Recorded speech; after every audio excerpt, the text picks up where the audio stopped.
So I tried desperately to figure out the name of this theorem, and the closest that I could get is that the theorem said that this is a special case of multiplicativity of modular congruence. And I'm like, seriously, we want people to actually want to pay attention to this. And whenever you start using things like special case of multiplicativity, it has 7 syllables in it. Like, who in their right mind wants to even spell multiplicativity? We're math majors on purpose, or I guess CS majors and EEs. We'll include all y'all in there. Okay, so basically what this says is that if C is congruent to D modulo N, then remember this secret thing means for all. So for all B in integers, that means for every integer.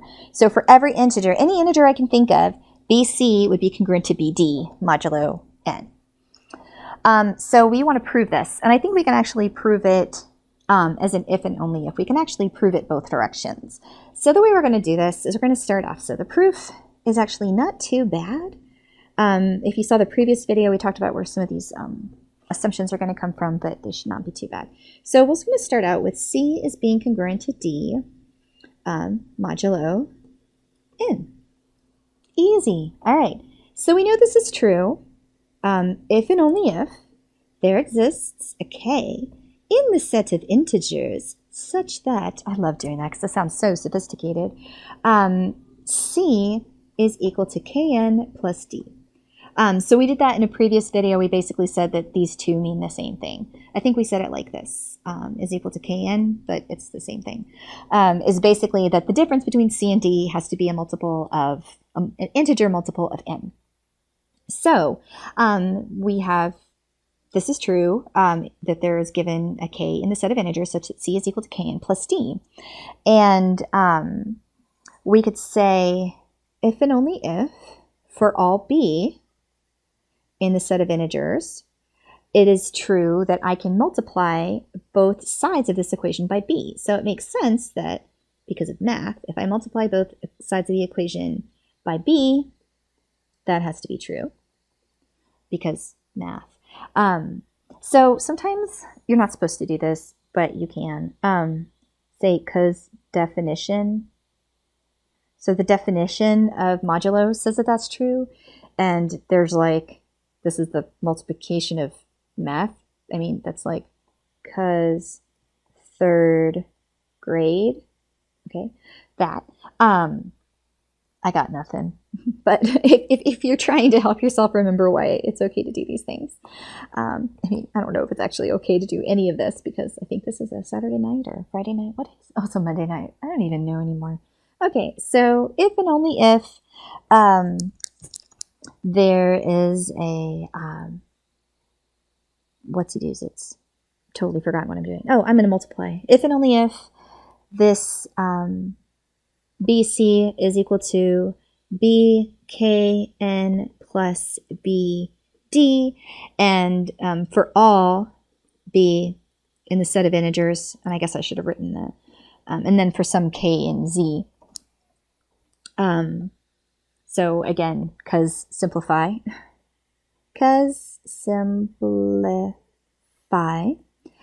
Now what's kind of cool though is if you look at it, B times K is also an integer.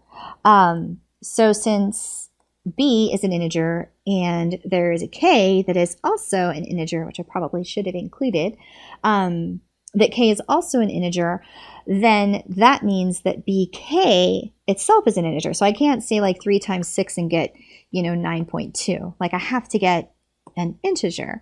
So what I could do is I could say this is true if and only if BC is equal to some other thing that I want to call it.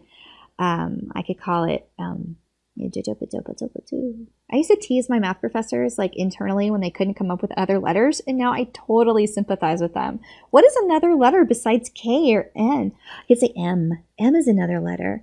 MN plus BD, where M is equal to BK and is an element of the integers. All right? And so now what we're going to do is we're going to use, so I'm going to say, because there should be a better, okay, whenever you do this for real, like you need to have like a more sophisticated way of doing it. But right now I'm just trying to get you excited about modulo proofs, which is just silly. Because logic, I guess integers times integers are integers. I got nothing. But now what I'm going to do is cause definition backwards. So cause definition backwards. I'm going to look at the modulo definition. The definition says that there would have to exist some m that is equal to bk in the set of integers. So I was able to go from here to here, right? But remember that this is an if and only if, so it actually goes both directions. If you look at this and you look at this line, they're really similar. I've just kind of written them out of order. And if you want me to move them around, I absolutely can do that.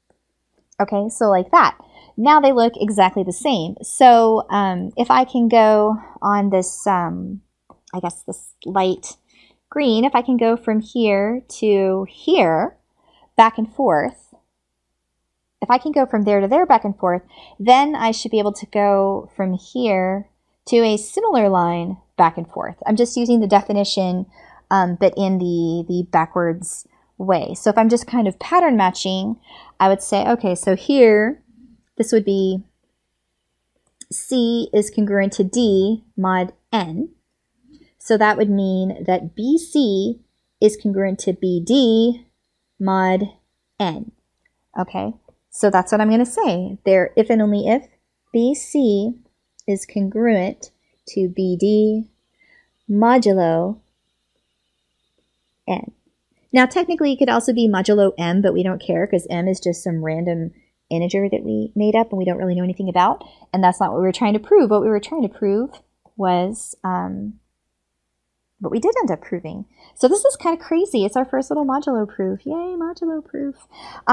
Again, so we're trying to prove that I can just basically multiply the left side by an integer and not mess up the modulus relationship.